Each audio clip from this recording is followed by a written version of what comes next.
чат GPT мен жаздым бир жолу. Жер бетинде ары жок болсо эмне болот дедим. Жер бетинин өмүрү 100% ары түрдүү жок болсо өмүрү 4 жыл экен. Жер бетинде чымын жок болсо эмне болот десем, өмүрү мынча жыл. Жер бетинде чиркей жок болсо аны эмне болот десем, өмүрү мынча жыл деп жазып атат.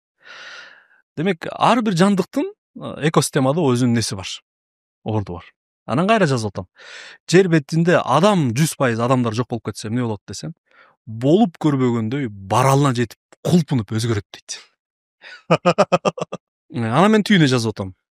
Анда адам бул жерден эмес, келгин экени ошол жерде көрүнүп турат. Бул жер бети адамга ылайык, адам жер бетине ылайык эмес экен ошол жерден көрүнүп турат. Биз түшкөнүбүз Адамдын бейиштен кууп түшкөнү ошол жерден көрүнүп турат.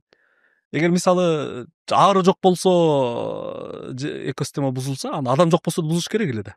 Эгер бул эмеге экосистемага кирсек биз. Биз бияка келгинде болгонбуз.